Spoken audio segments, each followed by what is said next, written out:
Hi Sagittarius, welcome and this is your reading. Be open-minded po, hindi po halos lahat makaresonate. Thank you nga po pala sa mga nagsusubscribe, sa mga bumabalik, marami pong salamat. Give me the message for Sagittarius.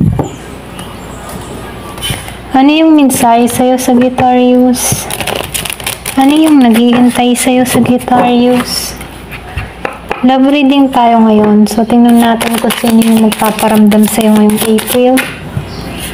Merong nasa ibang bansa, meron ditong nasa abroad, or pwede rin nagbabalak ang mga ibang bansa. Meron dito, alam mo yung pagnanais niyang makaalis ng bansa. Meron dito kang makikilala, pwedeng iba sa'yo, meron kang kausap na sa ibang bansa. Meron kang contact.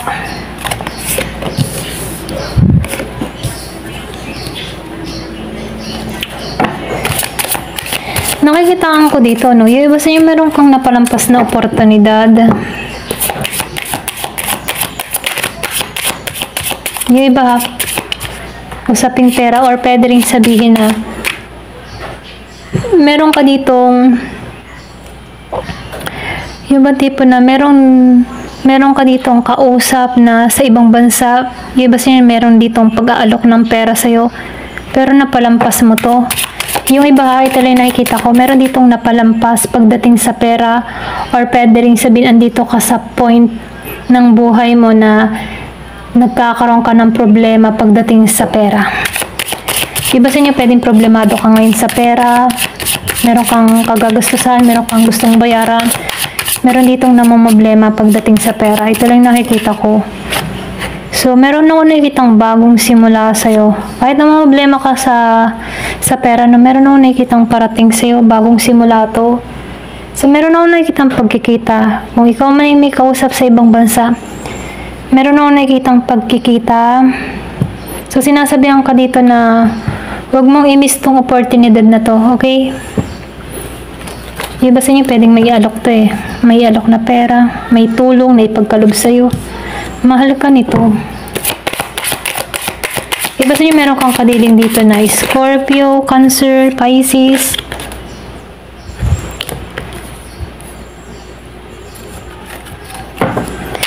Nakikita ko dito na meron kang napalampas. Meron ditong tao na gusto kang kilalanin, gusto ka para sa kanya. Kaya lang dito, no, meron kang sinarhan ng pintuan, or pwede rin sabihin na hindi ka handa sa panibagong relasyon. Pwedeng meron kang pinagdadaanan, or meron kang masidhing karanasan, or masakit na karanasan na nagpapa-stuck sa'yo. Kaya dito, no, meron ka ditong inaayawan na koneksyon.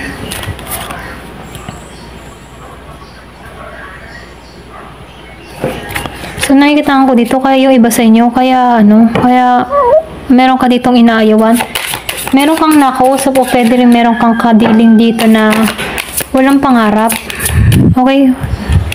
Wala rin siyang pasyensya. Hindi siya marunong mag-ipon, hindi siya marunong magtipid. Nakikita ko dito, may paubos ang pera eh. Walang ambisyon, wala kang nakikita ang positibo sa tao na to. Yung ba tipong kahit mahal mo siya, pwede ikaw yung nasa ibang bansa dito, meron ka ditong kadiling na nasa Pinas, umaasa sa'yo. Nakikita ko dito, hindi to marunong mag-ipon, hindi marunong magtipid, palabas ang pera. Ayan. Kaya yung iba sa inyo, parang nawawalan ka ng gana dito, sa tao na to. O, hindi ka nagiging mapala dito eh. Meron kang binibigyan, meron kang sinusustentuhan na pera, pero hindi naiipon. Pwedeng may plano na kayo ng tao na to, kaya lang palabas yung pera. Pwedeng meron tong addiction, meron kalokohang ginagawa, kaya yung pera ay nawawala. Ito lang nakikita ko. So, nakikita ko rin dito, yung basta nyo pwedeng napagloko ka, meron kang kadiling, meron kang kausap, kaya lang intention lang nito sa'yo yung pera. Okay? May perang involved. So, hindi halos lahat. Nakikita ko dito, sinasabihan ko dito, huwag ka nang umasa sa tao na to kung meron kang iniintay na pera dito, or may balik ng tao na ito yung pera sa'yo. Kasi dito, no, Sinasabihan ko dito, wala tong wala tong ambisyon, wala to. Kumaga, hinuhut-hutan, kinukuhaan ka lang. So, sinasabihan ko dito, huwag mo nang sayangan yung paghihintay mo sa tao na to, okay? So, pwedeng nangyari na to, naranasan mo na to. Iba sa inyo, ito pa rin yung tumatanim sa kaisipan mo na linlang kapag dating sa pera, naloko kapag dating sa pera. Minahal mo to. Ayan, minahal mo to eh. Iba sa inyo na, sa ibang bansa, ito rin nakikil ko. Meron ditong tao na sa ibang bansa, meron kang minahal na tao sa Pilipinas, meron kayong mga plano, meron kayong gustong mabili, ganyan. Kaya lang nangyari dito, nagpapadala ka ng pera, pero nauubos yung pera sa walang katuturan, okay? So, nakikita ko dito, naka-recover ka na naman dito, lumalabas dito, naka-recover ka na dito, naghihilom ka na dito. Kapalaran to mangyayari para mabago mo yung sarili mo. Ito lang yung mensahe, magkakapalaran to para mag-revert ka dito. Okay?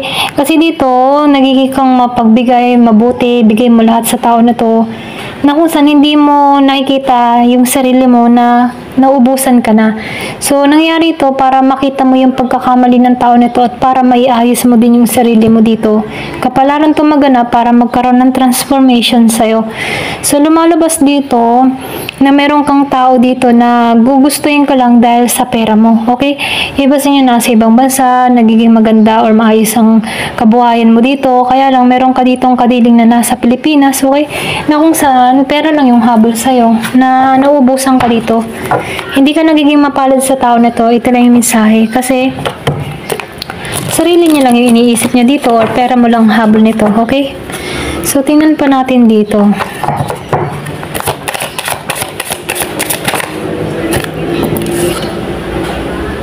So, mapagbigay ka talaga. Lumalabas dito. Hindi ka madamot. Mapagbigay ka. Hanggat kaya mo magbigay, magbibigay ka. So, gusto ng tao na to ng yung mga tipo na meron tong gustong sabihin sa'yo. Gusto nito ng makasama ka dito. Okay? Gusto nito magkita kayo.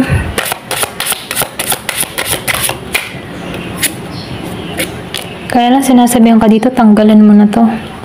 Pakawalan mo na to. Kasi dito, hindi kasi swertein sa tao na to kasi kahit anong kayod mo paubos, pwedeng may addiction to, may kalukuhang ginagawa. Pakawalan mo na to para maging masaya ka, okay? Iba sa inyo, kapag malaya ka sa tao na to, masaya ka, wala kang isipin, wala kang problema. Nakita ko dito, malakas yung ex. Okay? Malakas yung past person. Hihilahin ka lang nito pababa. Ito na yung mensahe.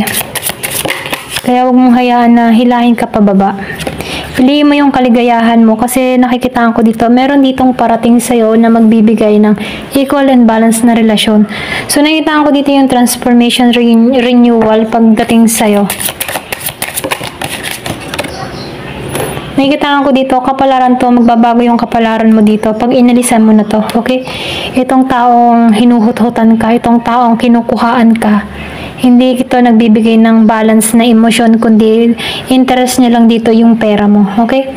So, meron travel, kailangan mag-travel. So, meron ako nakitang seaman, pwedeng iba sa inyo seaman ka, or pwede rin sabihin na meron ditong nasa ibang bansa, need ng travel, need sumakay sa barko or aeroplano para makatungo sa'yo.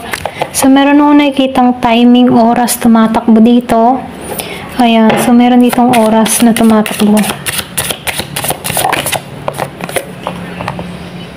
Sundin mo yung intuition mo, sundin mo yung kutob mo. Malakas yung iyong intuition dito, malakas yung kutob mo. Kaya bawat desisyon na gagawin mo, sundin mo yung guts mo, okay? Kung sa tingin mo, makakabuti tong tao nito, kung kasama mo to ay nagigikang lumalago ka baga, pero kung halimbawa kasama mo to, pero palabas yung pera mo at hindi marunong magtipid, ay pawala ka, paubos ka talaga dito sa tao na to. Kaya dito, sundin mo yung intuition mo, sundin mo yung talino mo, yung kutob mo sa bawat hakbang na gagawin mo. Kung gusto mo talagang maging masaya, totoong masaya, kailangan mo tong pakawalan, okay? Ito lang yung mensahe sa'yo. Ayan, thank you for watching. Love and peace.